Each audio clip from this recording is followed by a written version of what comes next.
but I'm glad everybody else is here. And so, yeah, we're going to jump right in. We're going to have RPD come, but they had a scheduling shift on their end, so they're not able to come in. So that gives more time to our guests. And so we've got Cullen, who's representing Dominion Energy has an assessment program that has a short window left for engagement. And then Raymond is with Mercy Chefs. And so, yeah, we'll just start off. Cullen, I'm going to go ahead and let you kick it off. Cool. Do I have to be looking at specific place? Yeah, you see the whole room. Yeah, you get the whole room. So you. Yeah. So, yeah. Hi, I'm I can Cullen. see it clearly. I'm like a small company called VA Energy Solutions, and we're a certified contractor with Dominion Energy. And so Dominion Energy has some rebate programs that they've been around. This program's been around for a few years. It's called Home Energy Assessments, and they're going to roll it up to another program, and there's going to be some new rebates and some, like, I think there's going to be some new rebates on appliances and stuff that they give for Energy Star appliances, but the current program is expiring at the end of the year. And this program that we're doing, there's a variety of rebates, but the ones that we do are the ones that we can do for free for homeowners. And those rebates are basically upgrading like non-LED lights in your house. So if you have any like fluorescent or incandescent bulbs, they use about 10 times as much energy as LED lights. And LED lights generally tend to be about like $7 a piece, $5 a piece if you buy them at the store. So through this program, I can come in and I did Paul's house, and you can change all the lights that aren't LEDs in your house to LEDs. You end up saving somewhere between like 10 to $20 a month usually on your electricity bill if you change all your lights out. And the other rebates that I can do for free are insulating hot water pipes. So like a lot of the pipes, people's hot water pipes that go underneath your house in the crawl space a lot of times, and they just kind of radiate heat all the time and it's kind of wasted. So that can save you some on your energy bill. It has to be electric. It has to be electric, yeah. And if you have electric heat or like electric HVAC, like a heat pump or central AC, then I can do a like basically just go and look at all your ductwork and patch up any ductwork that's has holes in it, and process the rebate for that. So all those things I can come and do for free, and we process the rebate. So if you are interested or know people in your neighborhood or other neighborhoods that are interested, it usually takes about an hour to an hour and a half to do it all. Like if you have a bunch of lights and a bunch of stuff to check. For example, like a lot of people have maybe like a couple tears in their ducts in the crawl space, and that's just pouring hot air out all winter, AC out all summer. You don't realize that a lot of people don't access their crawl space a lot or their attic. And it can add up to a lot of money for things like that. Same with the LEDs. So yeah, so I've done, I think in Richmond now, like we started in Southwest Virginia, but I think in Richmond I've done maybe 20 houses now. If you have any questions about that, I sent an email with a QR code. And I also have, I don't know how many people are going to be here in person, but I have like a QR code. Scan that, and that'll set a call appointment. Yeah, so you can set a call appointment, and that's like 10 to 15 minutes, or like 5 minutes, and then I can send you a link, and you can set an actual appointment for the day. Or my number's on there. You can just call me and just set an appointment. And I do construction too, so I got to work a little bit around my schedule, but I'm free most days. I'm kind of sad more of the normal people aren't here because like I want to just double down and say like this is 100% worth doing. Like if free didn't catch you, which is people good. are like feel like it's free as impossible, but it's like actually is free because it's like it's just a rebate. Mm-hmm. I did it So, too, and you did kept it, yeah. trying to turn people onto it, and Yeah. it's Yeah. like, People are like, but it's like you can save some money. It depends, Yeah. you know. they change every bulb Uh-huh. unless it's like chandelier bulbs. Yeah. Yeah, well, we do chandelier bulbs. The ones we're not allowed, the only ones we're really not allowed to change. And like I have like ones that like We're not allowed to change a normal A-line bulb, like a normal bulb. We're not technically allowed to change, but I have ones that basically look the same that I can use. So like, the only ones we're not allowed to do is like lamps. So if your house is mostly lamps and not like lighting, like on switches, then I can't really do the lamps. They won't let me get a rebate for them. But basically anything else, we can change. So even that, just in and of itself, like your light bulb's eventually gonna blow out. Like even that in and of itself, it's like $100-some a light bulb in a whole Getting house. paid to Yeah, have and tolling come out, I just come there and basically. change them all. Some of them are hard to get to. It's like surprising. People never change the ones like that are like high up on the ceiling. And Richmond has a lot of tall ceilings, recessed lighting and stuff. So Yeah. I guess a lot of So be thinking of, so I was in a friend's house the other day and just happened to look up at their fan and saw they had all old light bulbs. And I was like, hey, I'm going to send you something. But also, so I like to, as y'all know, I like to do these things when they come across my email, just so I can see what the process is like, the experience is like, so then I can actually communicate directly. So yes, I will affirm like, this is great, but I didn't know that if I would get too much out of it, because I had already worked on like replacing a lot of my bulbs. He still found some. He's got some skills. But it was definitely worth it because he went into the crawl space and found out that my ductwork had gotten disconnected. And so it was just pumping air. Yeah. I would never have thought about that because somebody had fixed that, but apparently didn't do a good job. Yeah. And so at that moment, I was like, I already knew this was worth it, but that's the biggest thing. And that's what I'm trying to get, that's the most helpful thing really for a lot of people. Because sometimes people, sometimes like they were like 2 holes like this long, which basically is pressurized air. So it just blows out. Yeah. So is it only for homeowners, not for renters? No, it's just anybody with a Dominion energy bill. So if you're a renter, and the work I do, I mean, there's a lot of other incentives that they didn't really power up the incentives very much. So like insulating your attic and stuff like that, there's rebates for that aren't very good though. But everything we do is something that pretty much, I'm just about every landlord would be okay with it just being done. It's like changing my clothes stuff that's under the procedure for a renter. So that's the only things we do. Yeah, because it's hard to get permission to like put an attic insulation, things like that. So it's just not reasonable for renters. But so renters used to have to have a Dominion Energy account number. Okay. So so those listening, and those listening later, it's in the email, the flyer's there, the contact information's there. What is the window for like, don't delay, you need to reach out to me by? Until the first of the year. And then at that point, there's gonna be a reassessment. There probably will continue to be some rebates and I can like let you know. Sounds good. About next year. But probably still good with the ductwork piece alone before we start pumping that winter hot air. It's a good time to check up on things like that. Because the heating, summertime cooling bill is not nearly as big as the heating bill. So it's important to check. So, any other questions for Colin? Well, I was just wondering, when I had the light changes or whatever, that was about over 3 years ago. Yeah. They didn't do the installation and stuff like that. Yeah. I can check on eligibility, like when I go and put the address into the system or the energy or your energy bill number. If you've been with the program before, you're not eligible to get the same upgrades. But I'm pretty sure I can do the same. I haven't had that come up yet where somebody had already done the program, but I can do the other measures. Like if you had your LED lights changed, but you never had the insulation or whatever, then you can add it on. So I just gotta check that. I just run the address under Honeywell system. See if you've been involved in the program. So if you want to get checked out. Cool. Thank you. Right. You're welcome to stay or you're welcome to go. The lights are so bright.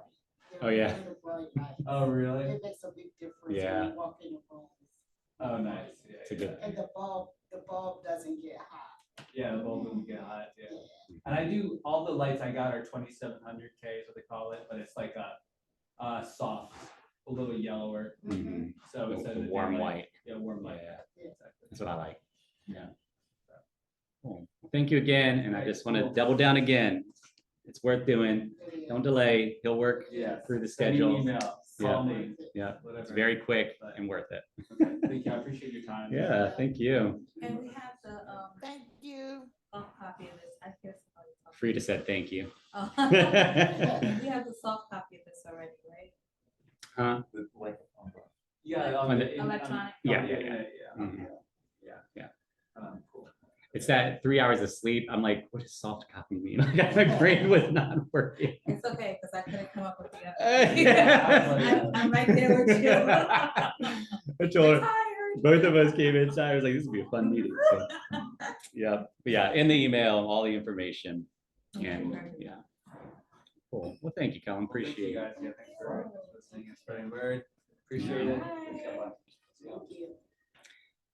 And next up, we got Raymond. So Raymond and I connected a couple weeks ago, sometime not too long ago. So right there on the circle, you have the large J Sarge building that is like got the offset top. And if you notice, there's been activity right at the corner, and that's Mercy Chefs. And so I didn't even know it was coming. And I hadn't actually heard much about Mercy Chefs. So I looked into it and I got really excited because I was like, I gotta find out what this means for the community. So we met up and I'm excited about what he shared, but I'm gonna let him share it. So Sure. passing the mic to you figuratively. Thanks. So Mercy Chefs moved into a small kitchen on the corner of J Sarge. And let me tell you more about Mercy Chefs before I go into what we're doing over there. Mercy Chefs was founded as a disaster relief nonprofit that does food service after hurricanes, tornadoes, wildfires, earthquakes, major natural disasters. We would bring mobile kitchens. We would deploy with the first responders, and we would feed them as well as the victims of the disaster. We would look to partner with community groups like churches or religious institutions in order to make them the center of their communities.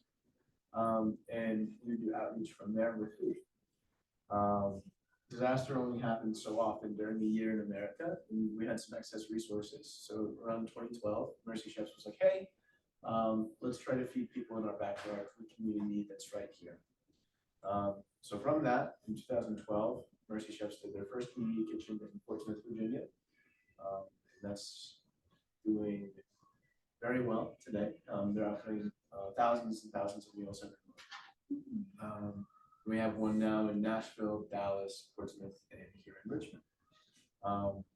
So the model for the community kitchens is to still partner with groups that are in the community already. And in order to bolster their services that are already impacting lives in a positive way, we want to come alongside them with food service and things like that. So that's the major driver of what Mercy Chefs is trying to do here in Richmond is partner with the community and bless people with food.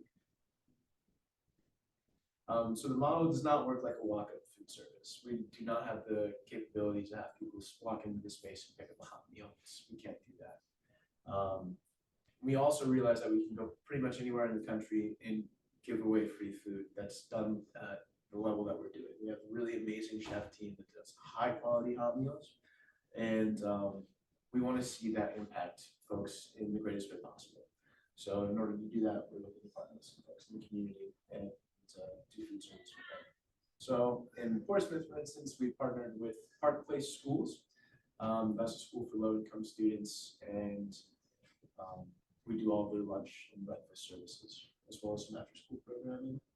And then we have other various groups in the community that we work with.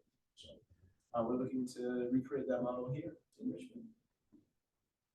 So a big opportunity then is if you know entities that are doing some great work and could benefit from providing food, but just don't have the capacity or skill set or whatever to do that. I think that's a great fit because I love the way that Raymond put it when he was sharing about it. He's like, we don't do after school programming or this, that, and the other. Like, we do this. And so they can provide that, we'll provide this, and now it's a holistic experience. So another thing I'll do are some classes. Yeah, so we're looking to start up some more education. That's we have 3 different courses that we have curriculum written for. We don't currently have classes that are offered right now. We're looking to figure out the best way to implement that going forward. But we have one that's like a single parent cooking course. And that teaches folks how to use their SNAP benefits or a low amount of money at the grocery store and do healthy, extremely low cost meals that are just home prepared. So instead of using benefits to get something that you just put in the microwave, it's gonna be like a full, one of our dishes is tilapia fillet with a lemon herb rice and a veggie. So like that sort of thing, but each portion of that is about $2.50. So things like that, we want to learn, we want to have the opportunity to teach people how to recreate that. And we have two others that are more economic driven. One is going to be a dishwasher school. That's going to teach basic food safety. It's going to teach basic knife skills. It's going to teach someone how to decrease the flow of the kitchen, how to wash dishes, all the sanitation practices. And then they'll get a certificate for Mercy Chef that says they did the course, and now they have a marketable job skill. And then we have our final one, which is a banquet school. And banquet school, a family qualifies for SNAP benefits, can effectively double their spendable income per month by working 2 banquets a week. 2 46-hour banquets a week can double their spendable income. So this course teaches them the basics of banquet service, how to set the table, how to carry and run food, those sort of items. So those are the 3 courses that we have. We want to explore how to actually implement those in the community. That's going to take some time to get it right, but we do have a recipe for it. We're just trying to figure out how to cook it. So do you already have that service in Portsmouth and like already tested it or what have you? Yeah, so we've done those courses in Portsmouth. We've successfully run the dishwasher school, banquet school, and the single parent cooking course. But currently not offering classes in Portsmouth. So that one is a long-run goal of mine to re-implement. Mhm.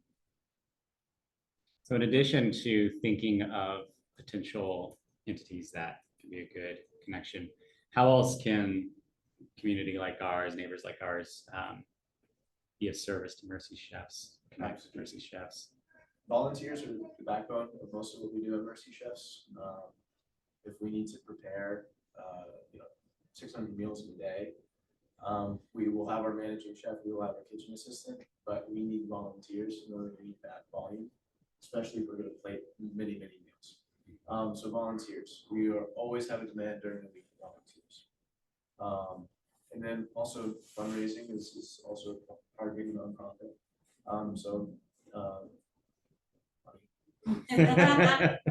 But volunteering is probably the best, quickest way to just jump in and get to know the team and see what our operations are about. And when you get rolling, how often do you anticipate there being volunteer opportunities? 5 days a week, like probably 2 shifts every day for multiple people. Yeah. What kind of questions do y'all have? What are the requirements for your volunteers? There are almost none. So you can bring your children with you to volunteer if you'd like. So we've had child volunteers before, they've done very well. We ask that, not to be disruption or anything like that, but I think there is an age threshold. I think it's like 6. I'm not sure. It's a great opportunity for like small groups or family groups or things like that are looking for ways to give back. This is an easy win. Yeah. And is there like a sign up process? There is. So all of our volunteering opportunities are going to be on our website at mercychefs.com, and there's a ribbon for volunteer.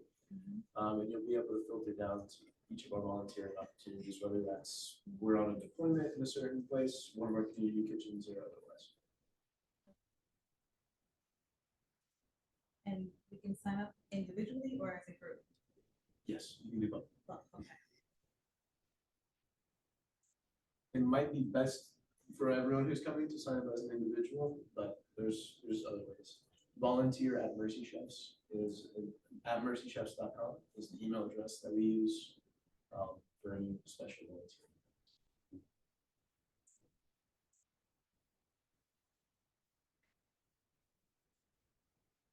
And let's say someone's leaves here, and then someone like, oh wait, I know that entity that has been trying to figure out how to feed the kids they serve. Like, what's the best way for them to make that connection? Definitely reaching out to me. My email is raymond@mercychefs.com. Always available there. I might be delayed sometimes, but I will get back to you. And if there was like your dream entity, like that you really love for people to kind of keep their minds open to, like, what is that like really great match? We've historically worked really well with low-income schools. It's, elementary or high schools that are directly impacting students' lives. We've seen increases in test scores, reduced behavioral issues in those classrooms when we bring food service there. So we definitely see a huge impact with that. Good. And And you do both like full meals, but also snacks, depending on what the need is. yeah, if there's like an after-school program, we could service that. We do lunch or breakfast. What about an in-food program? Like sending it back home for the kids that don't have food for the weekend? Yes, it's something that we have done before. That one takes a little bit more logistical burden, but we hypothetically could do it. For communities and schools. and so they- Okay. Yeah. That's service tuition and public schools. That regional director for you. Making a connection. Yeah, community schools is great. We need to have them come. They can come, I can action. All right. Yeah. I like Future it. meeting, communities and schools. You heard it here first. So it's that's Chapman. all. That's me, but that's Chapman. That's true.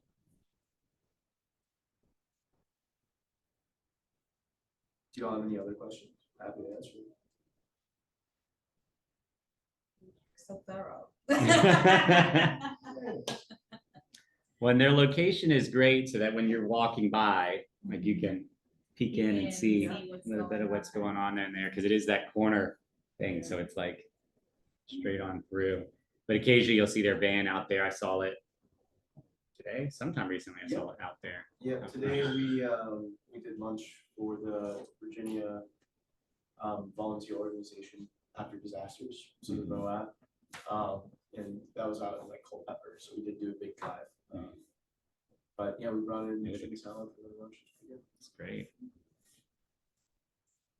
I will be reaching out to you not only for Richmond Public Schools. I have two organizations that I am also a part of, looking for more volunteer opportunities to really make an impact.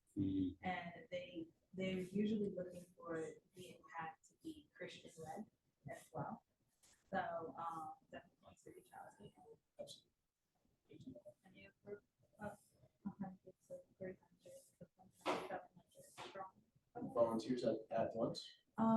That are capable of volunteering. Okay. It's a good Okay. pool. Not at once. Volunteers at once. So I'm saying like we can do shifts, that way you won't necessarily have to always book volunteers in that space. So, that'll take a lot more organization, but we can help That sounds in a great. big way. Thank you. And they're retired. Oh, yeah. A lot of them are retired. So you can get that daytime volunteer hours. Anytime during the week. Yeah. That's amazing. big. I'll probably be only silly working. Mhm. Well, thank you so much for coming out and Thank you for having me. yeah. And anytime if anything else comes up that you're like, Vision should know, feel free to let me know, and you're welcome to come back and give updates on how things are going or volunteer opportunities. But you can also just email it and I can send it out. And everybody now has his email. So if you think of anything or if you think of volunteer opportunities, don't hesitate to reach out, because y'all been going for a month, 6 weeks. Our ribbon cutting was towards the end of October. Yeah. So it's fresh. So this is the time to get in. So. Do you have something special for the holidays that's coming up? We're actually looking to do some holiday events. So if you know any partners in the area that have some big holiday events that they may or may not need food for. Yep. She's like, absolutely. I do. Love it. Love it. I do. Okay. Just I know. Sheena's gonna be your best friend. It's Sheena. SHEENA. The letter T. It's Palmer, PALMER @gmail.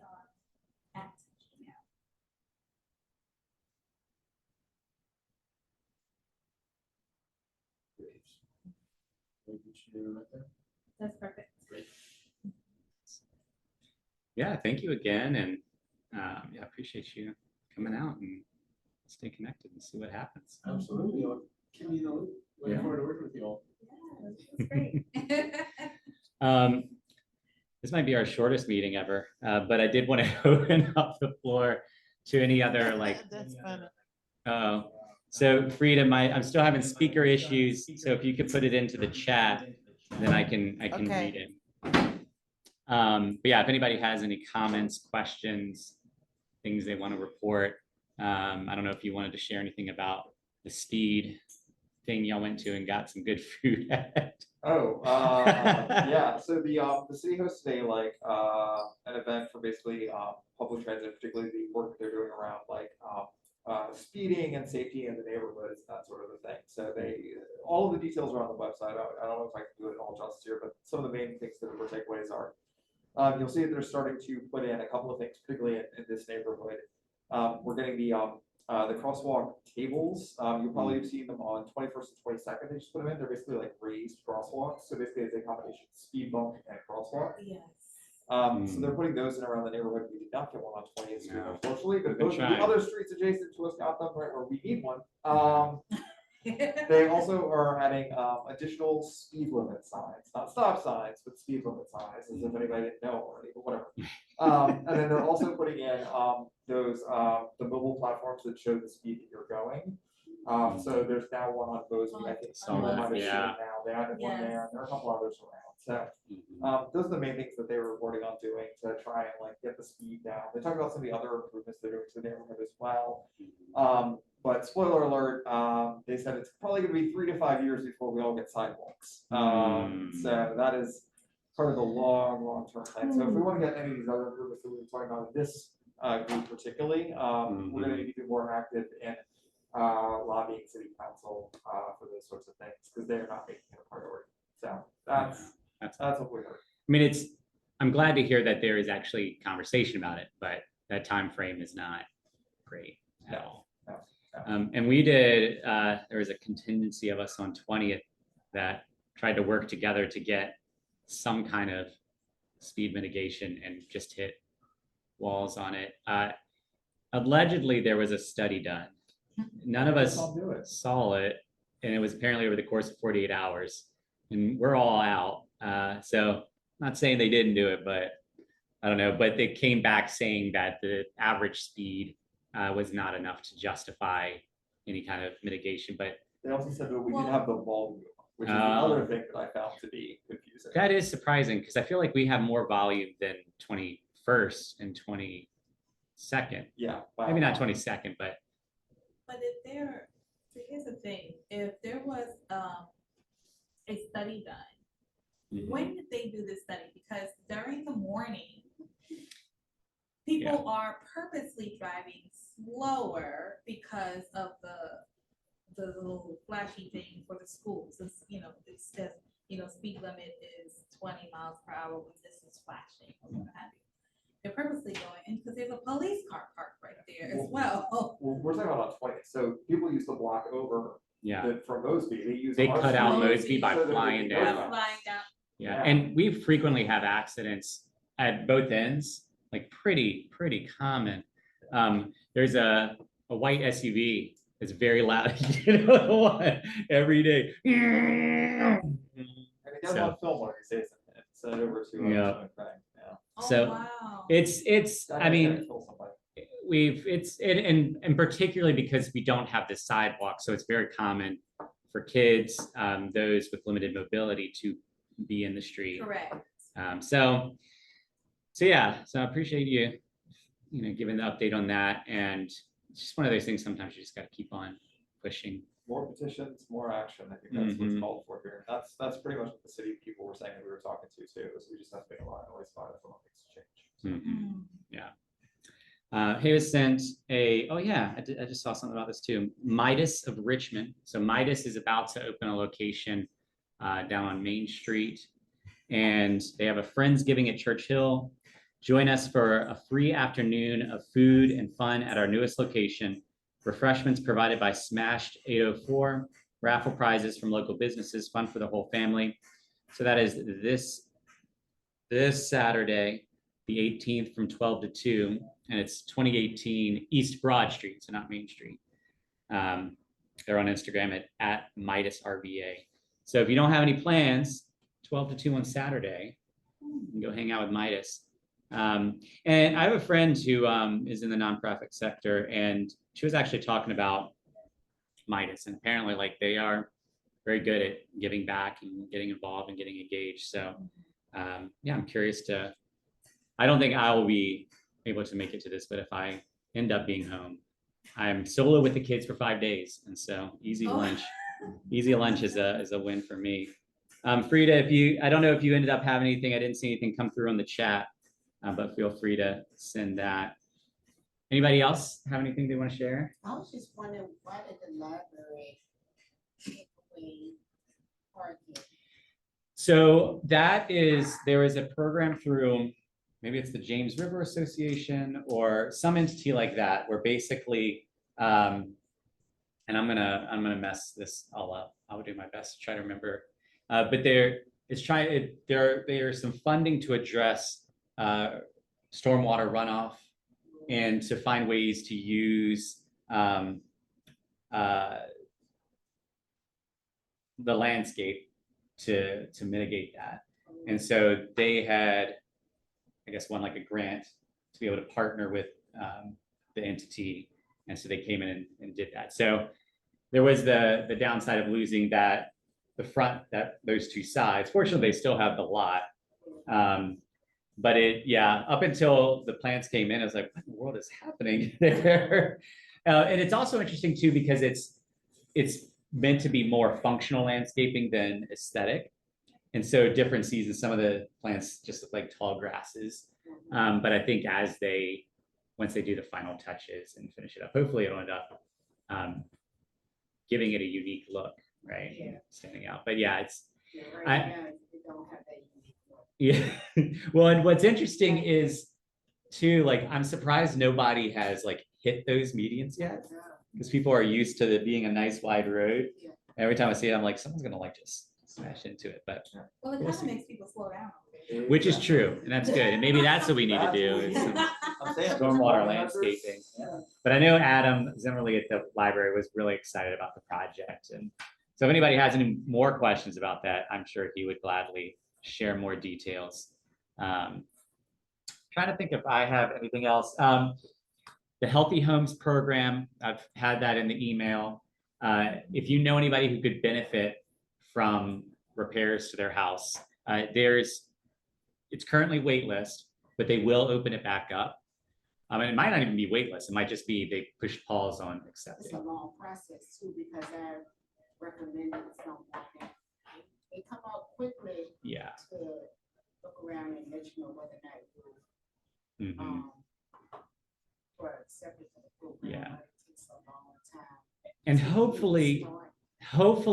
for future people, it won't be as long. I think it will always have a little bit of link to it, but I was in the early part of the process and it was very long, but I came to learn it was because there was some things they were figuring out, and they've worked out some of those things. So I would say it's definitely worth. I'm trying to remember the qualifications. It's in the email, but it's income-based, age-based. I think if you're a veteran, I think that might be a qualifier. So some of the normal qualifiers. Yeah, But seriously, if there's anybody you know that their porch is rotting, yeah. or their windows are bad, or their HVAC system is old, or it is 100% worth them looking into it. But it is the paperwork part of it. You have to gather information. It is a bit of work, but definitely worth it. They basically, I think it's 15,000 just straight like that. You don't have to pay back. Anything over that, up to a certain amount, is a forgivable loan that I think it's like a 5-year commitment. That if you do that, then it's a fantastic way, especially if somebody has a really tight income, but like their house, like the whole idea is to make their home healthier. It's just a huge deal. And same deal with the Project Homes led program that we heard about however many months ago. That's still available. So if you know anybody that has an older home, it is definitely worth looking into, and they'll go through and they'll not just mitigate it, but it's called, I think it's called stabilizing is the term, where I think they actually will remove the lead paint and then so it's right in our house. So we're in the midst of it now, because we have an old 120-year-old house. It had lead paint. We painted over everything before we brought the kids in, but over time, like that wears off. And so they actually take it off and then make it safe. So lots of great programs that we've heard about. I think that's all I have. Anything else?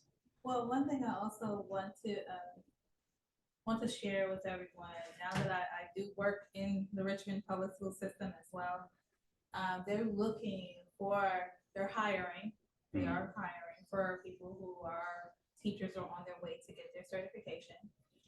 But they're also looking for volunteers to come into the schools as well. They need volunteers that will read to the children. They need volunteers that would come and help out in classrooms, maybe cut out some things in art or help paint and different things. And most of the volunteers are vetted through central office. But we do have special cases when some of our volunteers come directly to the school that they're interested in.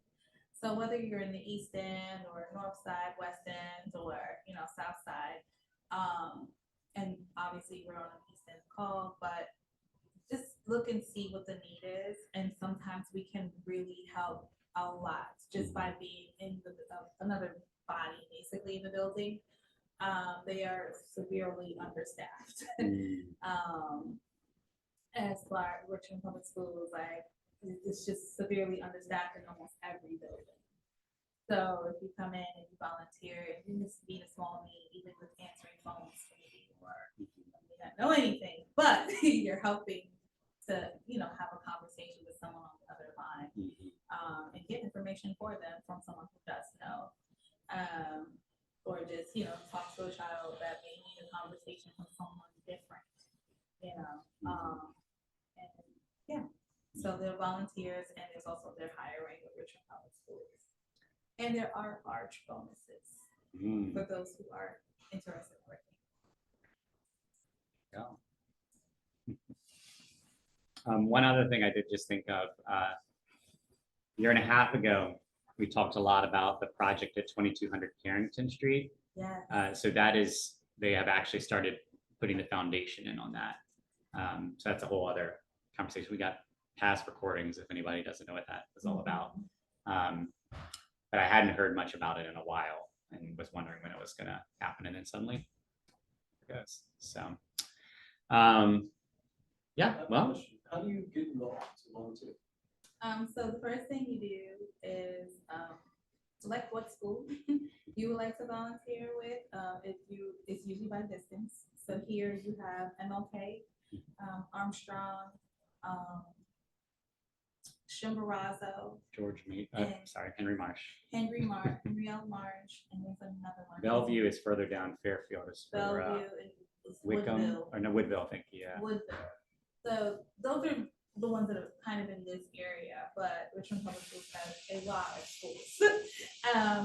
And you could bounce around from, it's just depending on how far you want to go.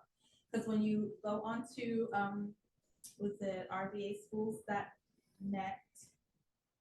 When you go into RVAschools.net, you will be able to just type in the search bar, and like I would never try to click through everything because it's so hard to find stuff on the website.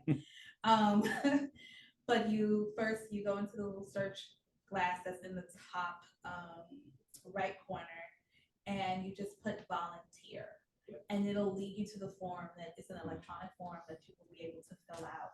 If you don't have time to do it, and you don't like the mobile friendly version or on your computer, you can always go down to the central office, which is 900 East Broad Street, and fill out an actual paper document. And let them know what schools you're interested. Always be specific on what school you're interested in working in, just because they will kind of shuffle you anywhere. I would say get the feel close first, and then Yeah. branch out. So, well, thank you everyone for coming. Thank you everyone for coming or watching later. Thank you. And I'm gonna work on getting a speaker so we can hear your kind voice, Rita, one day, but yeah, everyone have a good rest of the night, grocery shopping, doing what you're doing, and we'll keep you updated on what December looks like.